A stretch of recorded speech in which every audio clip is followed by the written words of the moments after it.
नमस्कार, सुबह के 10 बजने वाले हैं। ये वक्त है अपना बिहार का। मैं हूं आपके साथ विभा उपाध्याय और बुलेटिन में बात कटिहार में धर्मांतरण की साजिश के उस आरोपी की जिसने आखिरकार सरेंडर कर दिया।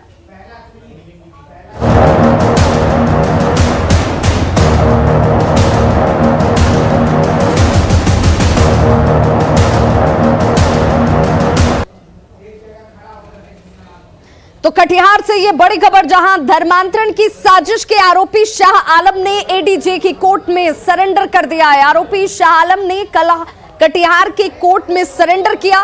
न्यूज़ 18 ने 29 नवंबर को खबर को प्रमुखता से दिखाया था, जिसके बाद उस पर दबाव बना हुआ था। हालांकि केस दर्ज होने के बाद भी पुलिस उसे गिरफ्तार नहीं कर पाई और उसने कोर्ट में जाकर सरेंडर किया है। शाह आलम पर महिला को भ्रम में फंसाकर धर्म परिवर्तन और शोषण करने का आरोप है। कटिहार धर्मांतरण के मामले में एडीजे कोर्ट में आरोपी ने कल सरेंडर कर दिया है। यह बड़ी खबर कटिहार से, जहां पर महिला से जबरन धर्मांतरण का इस शख्स के ऊपर गंभीर आरोप था। नोटरी के जरिए नाम बदलवाने का भी आरोप लगाया गया था। न्यूज़ 18 ने 29 नवंबर को इस खबर को प्रमुखता से दिखाया, जिसके बाद आरोपी के ऊपर दबाव। पुलिस इस शख्स को तलाश जरूर रही थी, लेकिन गिरफ्तार नहीं कर पाई। कटिहार धर्मांतरण की साजिश का आरोपी खुद कोर्ट पहुंचता है। एडीजे कोर्ट में आरोपी ने कल सरेंडर किया है।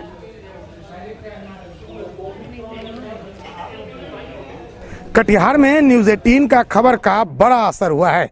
धर्मांतरण से जुड़े खबर प्रसारित होने के बाद लगातार पुलिस दबिश के बाद अब जो मुख्य आरोपी है शाह आलम कोर्ट में सरेंडर कर चुका है।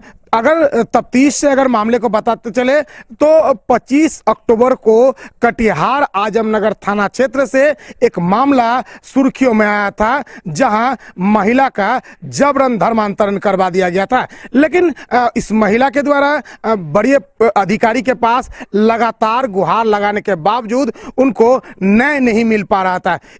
जब न्यूज़ 18 के पास ये खबर आई तो हम लोगों ने उनके आवाज को बिहार के डिप्टी सीएम तक पहुंचाया, जिसके बाद इस से जुड़ा हुआ जो विषय है इस पर कटिहार पुलिस भी गंभीर हो गया है और लगातार उसके बाद से ही इस पर मामला दर्ज किया गया और पुलिस के बड़े अधिकारी द्वारा इस पर कार्रवाई की बात कही जा रही थी। तो कुल मिलाकर अब जाकर उस कार्रवाई का जो मुख्य बिंदु है उस पर यह है कि पुलिस दबिश के बाद आजमनगर थाना क्षेत्र के ही आरोपी शाह आलम अब कोर्ट में सरेंडर कर चुका है। पुलिस के अब भी माने तो इस मामले में एक और तथ्य आ रहा है कि जो महिला के धर्मांतरण के मामले में शाह आलम के जीजा जो एक सरकारी मदरसा के मौलवी है, उनकी भी भूमिका की बात आ रही है, उस पर भी जांच होगा। कुल मिलाकर एक बड़ा विषय यह भी है कि न्यूज़ 18 जो दावा कर रहा था कि ये जो धर्मांतरण है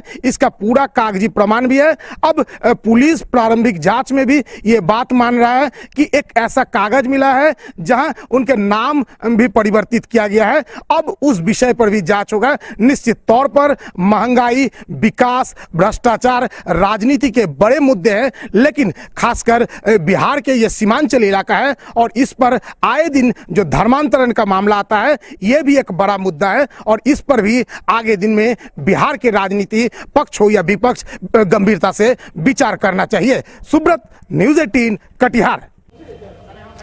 तो इस धर्मांतरण के मामले में अब तक क्या कुछ हुआ है ये भी हम आपको बताते चले। महिला ने धर्मांतरण की साजिश का बड़ा और गंभीर आरोप जो है वो लगाया था। इस साजिश का खुलासा उसने महिला ने किया। 29 नवंबर को न्यूज़ 18 ने इस खबर को प्रमुखता से उठाया। डिप्टी सीएम और पुलिस प्रशासन ने कार्रवाई का भरोसा दिया था। खबर चलने के बाद आरोपी के खिलाफ मामला दर्ज किया जाता है और 4 दिसंबर को आरोपी ने कोर्ट में जाकर सरेंडर कर दिया।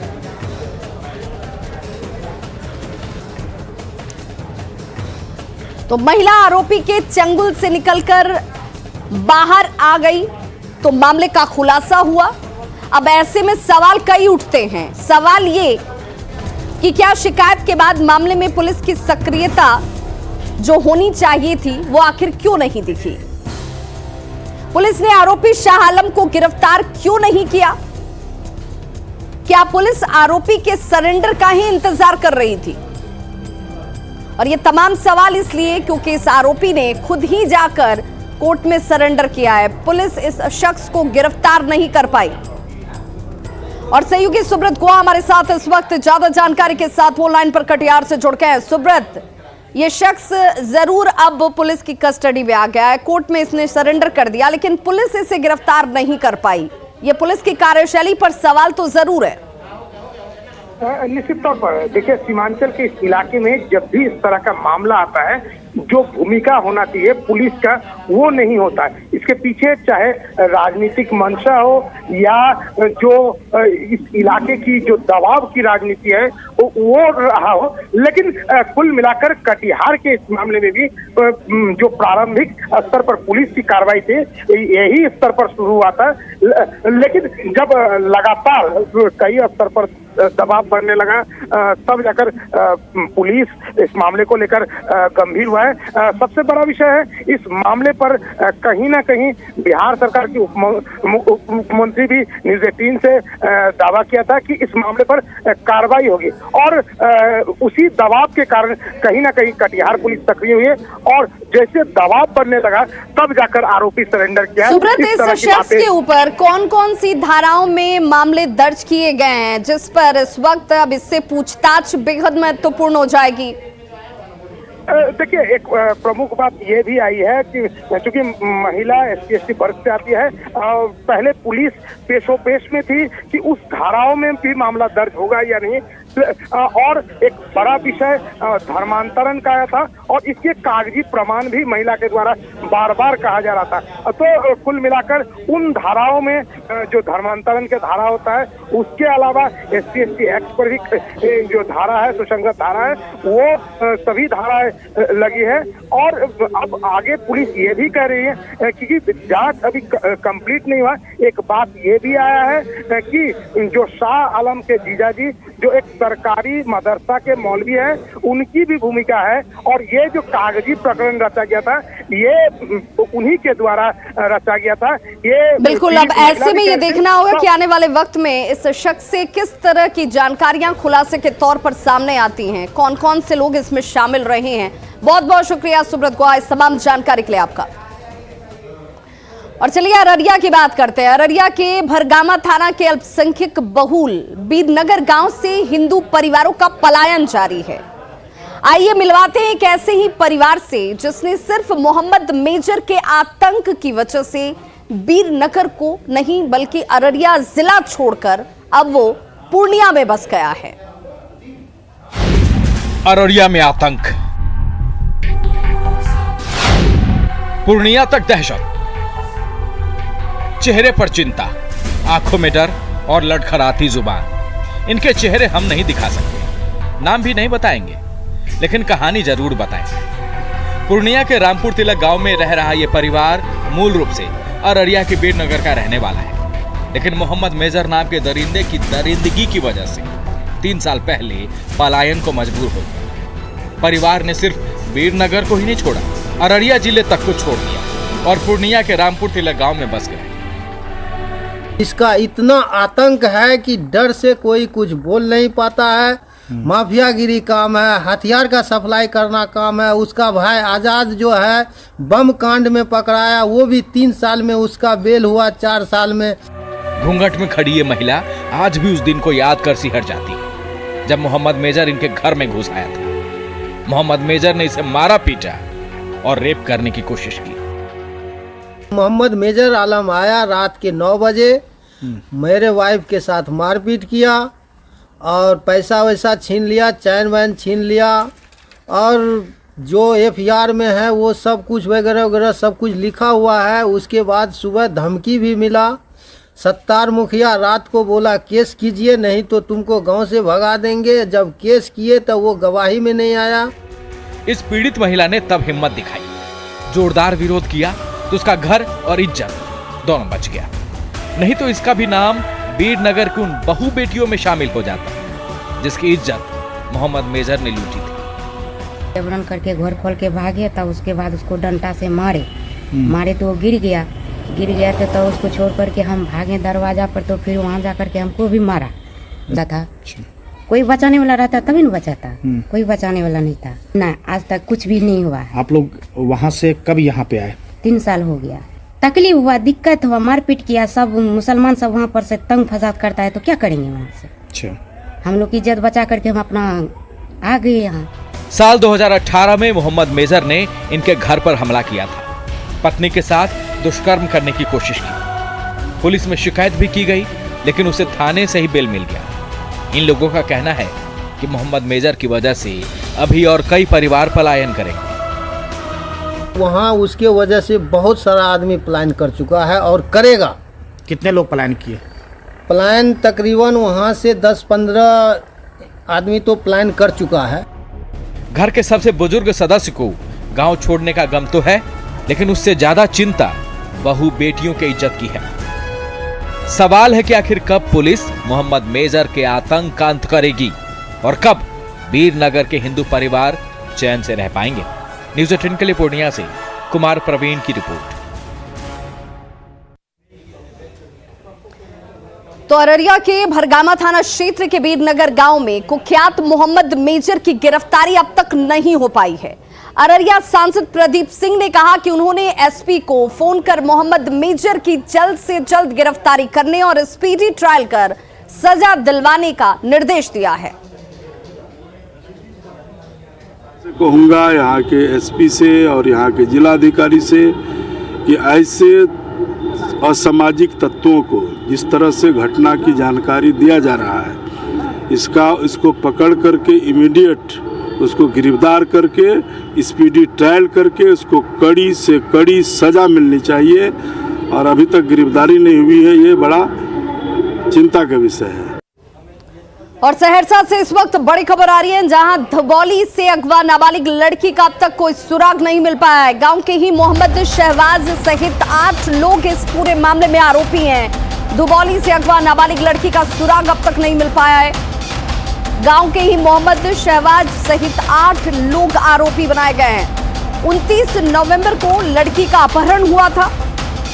3 दिसंबर की तारीख जब लोगों ने आगजनी की और आगजनी करने के लिए पुलिस 24 घंटे इस शख्स को लेकर, जिस लड़की के अगवा होने की बात सामने आ रही है, उसकी बरामदगी के लिए पुलिस ने 24 घंटे का वक्त दिया था। वो 24 घंटे का वक्त भी अब खत्म हो चुका है।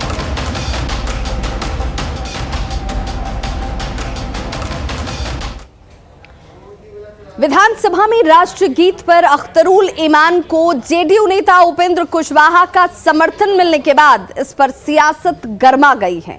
जेडीयू प्रवक्ता नीरज कुमार ने जहां सभी को संविधान का सम्मान करने की नसीहत दी है, वहीं बीजेपी प्रवक्ता प्रेम रंजन पटेल ने कहा कि जो भी राष्ट्रगीत या फिर राष्ट्रगान का अपमान करेगा उस पर देशद्रोह का केस दर्ज कर सरकार को कार्रवाई करनी चाहिए। राष्ट्रगीत हो अथवा राष्ट्रगान हो, सबके प्रति सम्मान का भाव और संवैधानिक व्यवस्था के तहत जो न्यायपालिका है, कार्यपालिका है, संसदीय व्यवस्था है, वो विभिन्न परंपराओं के आधार पर और विभिन्न रीतियों के आधार पर अपने भाव का प्रकटीकरण करता है।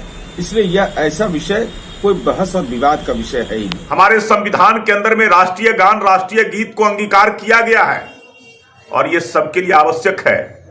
अगर इसका कोई अपमान करता है तो ये देश का अपमान होता है, राष्ट्रद्रोह का मामला बनता है। और उसके समर्थन में जो लोग बोल रहे हैं, मुझे लगता है कि वो भी जो ऐसे उस राष्ट्रीय देशद्रोह के मामले में वो भी उनके साथ हो गए हैं। राष्ट्र से कोई समझौता नहीं किया जा सकता है, हमारे संविधान के खिलाफ जाएगा, राष्ट्रीय भावनाओं को ठेस पहुंचाने का काम करेगा, उस पर सरकार को कार्रवाई करना चाहिए।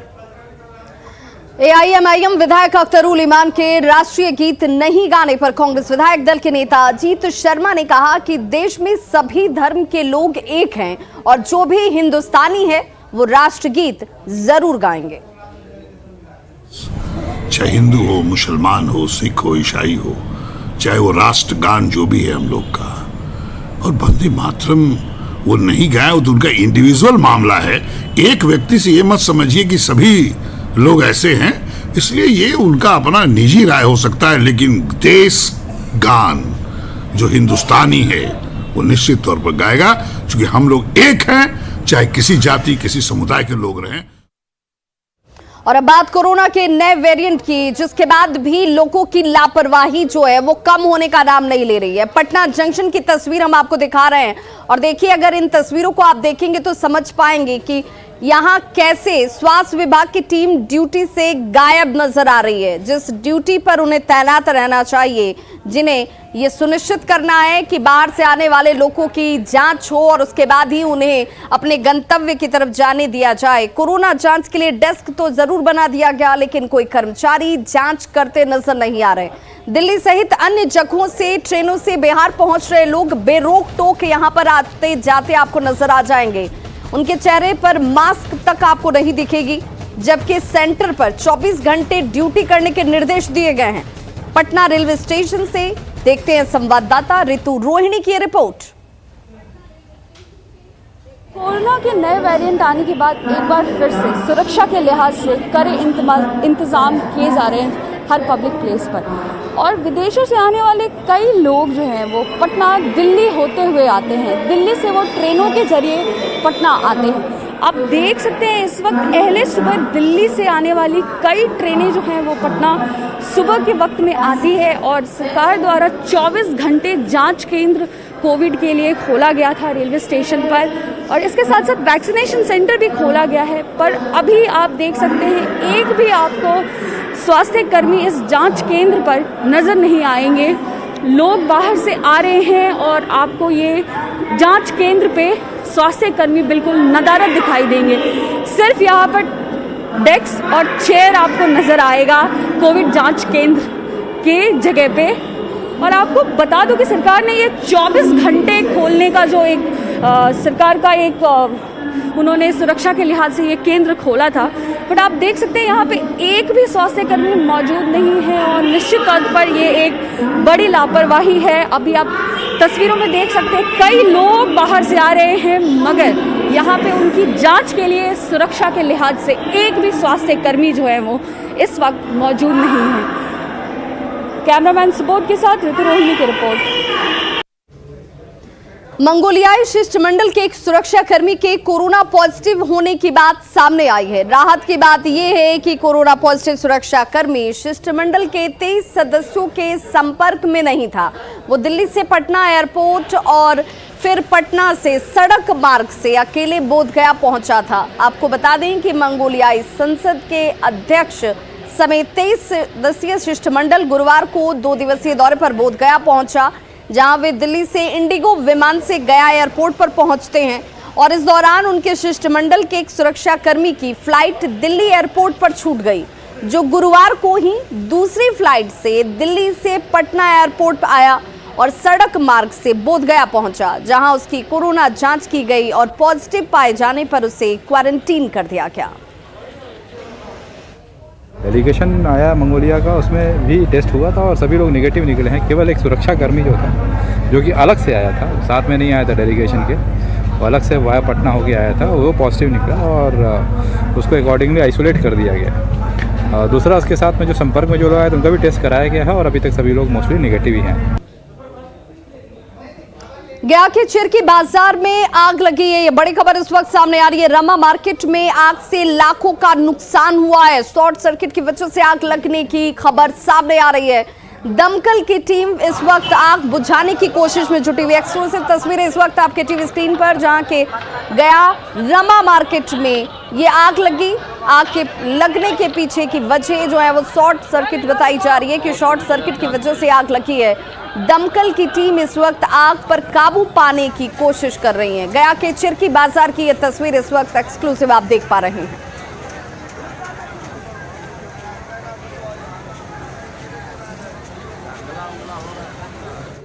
तो खबरों का सिलसिला लगातार जारी है। आप देखते रहिए न्यूज़ 18 बिहार झारखंड।